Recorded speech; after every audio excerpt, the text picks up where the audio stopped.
The curtain hasn't even risen on Evita at London's iconic Palladium, but backstage, the drama has already eclipsed anything scripted into the show itself. In what's shaping up to be one of the West End's most chaotic pre-opening sagas, in years, whispers, warnings, and a growing pile of internal memos all point to one name at the epicenter of the storm: Rachel Zegler. And what's allegedly happening behind the scenes? It's not just eyebrow-raising. It's theater history in the making, for all the wrong reasons. From the moment rehearsals began, the energy shifted. What was supposed to be a bold, stripped-down, emotionally raw revival under the masterful hand of director Jamie Lloyd has reportedly morphed into something else entirely: a pressure cooker of ego, improvisation, and chaos so thick you could cut it with a stage dagger. And according to multiple unnamed sources circling the production, it all starts, and possibly ends, with Zegler.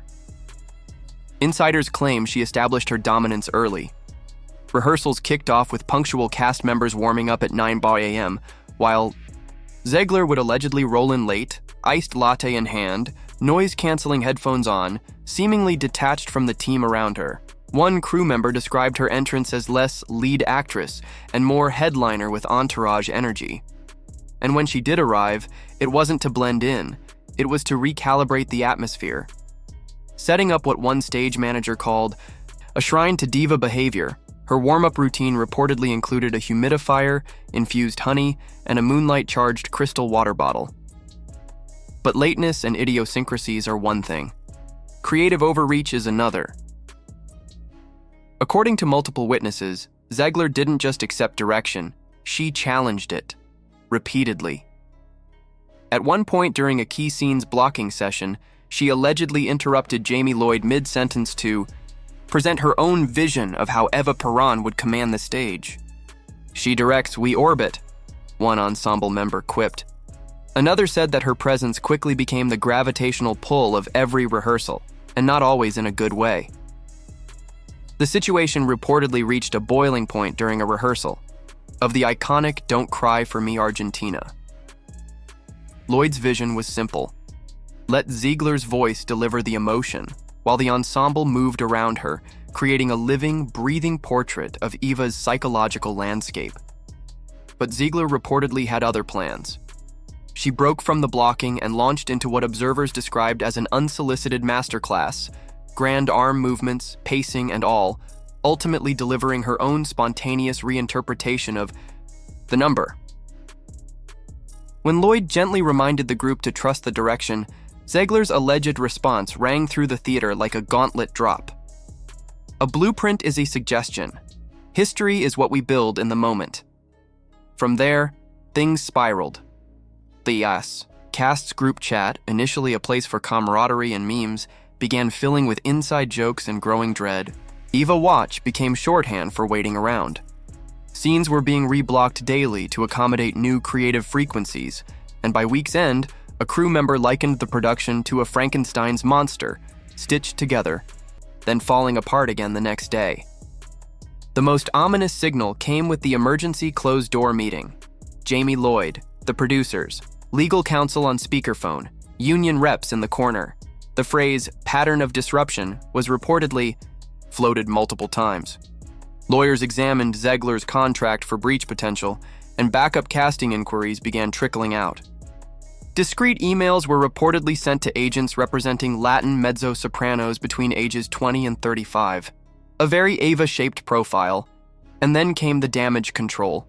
Zegler's side flooded her social media with golden hour rehearsal selfies, poetic captions, and teary-eyed video snippets about the weight of leading.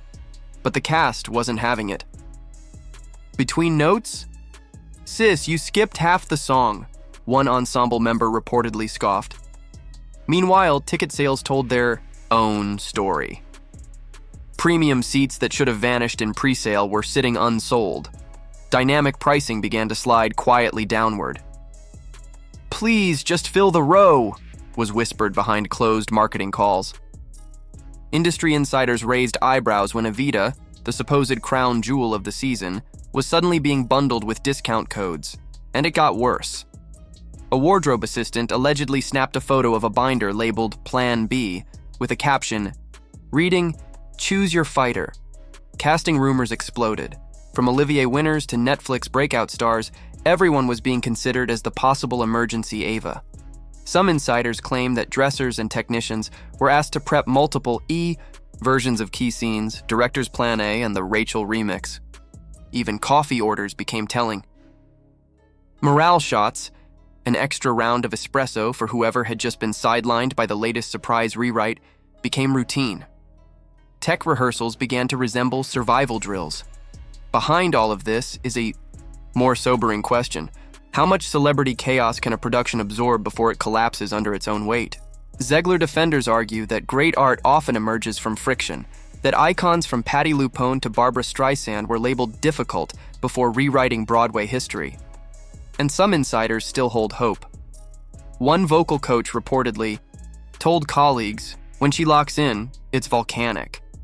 Another ensemble member admitted, she's electric, just not before lunch. But the industry is watching this production with laser focus, recalibrating future projects and scrutinizing the consequences of stunt casting. The ratio of followers to curtain calls is being debated like never before. Some Broadway producers are even reportedly holding back casting announcements to avoid the fallout from being caught in the same PR storm. 3 scenarios remain on the table. In the first, Zegler channels all of this tension into a transcendent performance. The opening night becomes legend. The chaos is rebranded as passion. Critics swoon. Twitter apologizes. In the second, the Plan B binder opens. A new Eva steps in. The spin is elegant, a creative pivot, a collaborative refresh, and the show soldiers on, rehearsed, restructured, and ready. The third, no changes, no decisive calls, just a nervous production crawling toward preview, the weight of audience expectation and backstage fatigue dragging it down. And when opening night finally comes, the internet pounces with live commentary, and the theater world bears witness to either glory or implosion. Whatever happens, one thing is certain. Evita at the Palladium has already made history. But it might not be the history Jamie Lloyd intended to write.